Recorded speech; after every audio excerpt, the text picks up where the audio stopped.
السلام علیکم رحمۃ اللہ وبرکاتہ۔ آج کا یہ ویڈیو معید المسلمین پرائمری اسکول کچی بازار پر بنی جماعت ششم اردو میڈیم لیسن جو تو سائنس سبجیکٹ کا قدرتی آفات کے دوران حسن انتظام سبق نمبر 4 یہ درسی کتاب کا سائنس کا سبق ہے۔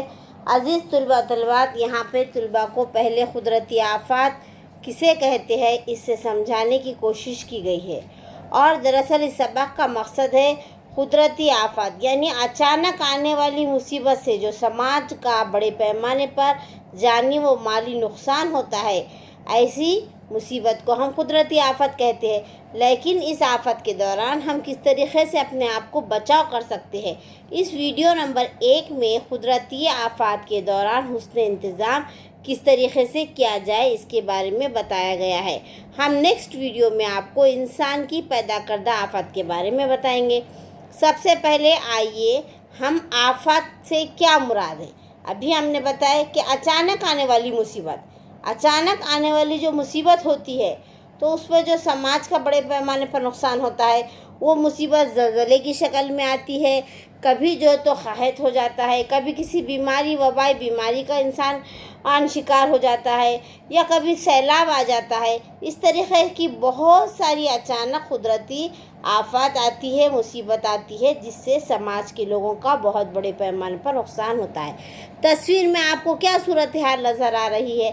پہلے آپ نے سیلاب کی دیکھے، اس کے بعد جو تو اب یہاں پر اس تصویر میں اطراف و نکاف میں ہونے والے واقعات، کبھی زلزلہ آ گیا، جیسے کھلاری کا زلزلہ تھا 2014 میں ضلع پونا کے تعلقے امبے گاؤں کا مالین گاؤں چٹانوں کے کھسکنے سے دیکھتے ہی دیکھتے پورا گاؤں تباہ ہو گیا تھا۔ اس طریقے سے شدید بارش کا واقعات پیش آتے ہیں، اور اس کے علاوہ 1993 میں لاتور ضلع کا جو کھلاری دیہات تھا، وہاں پر زبردست جانی و مالی نقصان ہوا تھا زلزلے کی وجہ سے۔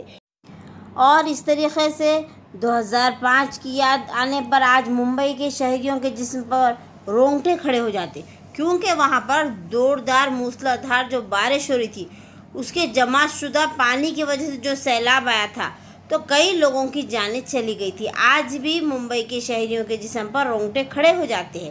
اس طریقے سے آفت ہو گئی یہ بات، لیکن سوال یہ ہے کہ آفت آتی کیوں؟ شدید بارش کی وجہ سے آنے والا سیلاب یہ بھی ایک آفت کا سبب ہے۔ دوسرا، زلزلے کی وجہ سے بھی آفت آ سکتی ہے۔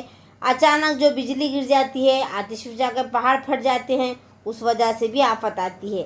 اور جنگلات میں لگنے والی آگ کی وجہ سے بھی آفت آتی ہے، جس کی وجہ سے ماحول کا توازن بگڑ جاتا ہے۔ ان تمام وجوہات کی بنا پر ہمیں آفات کا سامنا کرنا پڑتا ہے۔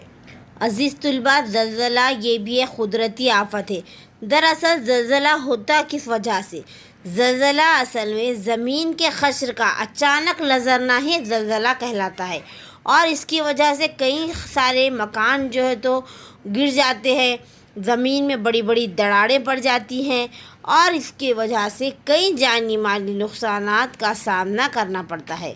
عزیز طلباء، اس کے بعد ہم سیلاب دیکھیں گے۔ جب سیلاب آ جاتا ہے، اور یہ پوری دنیا میں بار بار رونما ہونے والی قدرتی آفت ہے، اور سیلاب کے اثرات یہ ہوتے ہیں کہ بڑے پیمانے پر جانی مالی نقصان ہوتا ہے، زمین کی جھیج ہوتی ہے، اور بے انتہا فصلوں کا نقصان ہوتا ہے۔ دراصل سیلاب کی وجہ سے شہروں میں پانی کی نکاسی ناکافی انتظام کی وجہ سے بھی گڑبڑ ہو جاتی ہے، پانی راستوں پر پھیل جاتا ہے، اور کبھی کبھی تو آس پاس کے جو علاقے ہوتے ہیں، گھر ہوتے ہیں، ان گھروں میں علاقوں میں بھی پانی داخل ہو جاتا ہے۔ اس طریقے سے یہ سیلاب کے اثرات ہیں۔ چلیے عزیز طلباء، اب ہم آندھی اس قدرتی آفت کا مطالعہ کرتے ہیں۔ دراصل آندھی جو ہے تو جو تیز ہوائیں ہوتی ہے، ہوا کا جو دباؤ ہے بہت بڑھ جاتا ہے۔ ہوا میں پیدا ہونے والے کم یا زیادہ ہوا کے دباؤ کے جو پٹے ہوتے ہیں، ان کا جو ہے تو پیدا ہونے کا دباؤ ہے یا تو کم ہو جاتا ہے یا زیادہ ہوتا ہے، اور اس دوران تیز ہوائیں چلتی ہے۔ تیز ہواؤں کے سبب کیا ہوتی ہے؟ آندھی پیدا ہوتی ہے اور آندھیاں چلتی ہے۔ اس کی وجہ سے بھی بہت سارا نقصان ہوتا ہے۔ یہاں پہلے تو کیا ہو جاتی ہے؟ بجلی کی فراہمی بند ہو جاتی ہے۔ اگر خدا نخواستہ بجلی کی فراہمی چالو ہو، وہ تار گر گئے، اس کی وجہ سے بھی جانی مالی نقصانات کا سامنا کرنا پڑتا ہے۔ چلیے اب ہم جنگل کی آگ یعنی گھاس کے علاقے میں قدرتی طور پر یا اگر وہ انسان کی وجہ سے لگ بھی گئی تو ایسی آگ جو ہمارے قابو میں نہیں آ رہی ہے، ہمارے کنٹرول میں نہیں آ رہی، یہ ایک درخت سے دوسرے درخت، درخت سے درخت، جنگل سے جنگل وہ آگے بڑھتے جاتی ہے اور وہ تیزی سے پھیلتی ہے، ایسی آگ کو جنگل کی آگ کہا جاتا ہے۔ اور جنگل کی آگ کا بہت بڑا نقصان یہ ہوتا ہے کہ سب سے پہلے ہوا آلودہ ہو جاتی ہے، فصلیں، جنگلات، درخت تباہ ہو جاتے ہیں، اور اس طریقے سے ہوا آلودہ ہونے کے بعد وہاں پر مختلف قسم کا ماحول کا توازن تو بگڑ ہی جاتا ہے اور مختلف بیماریوں کا انسان شکار ہوتا ہے۔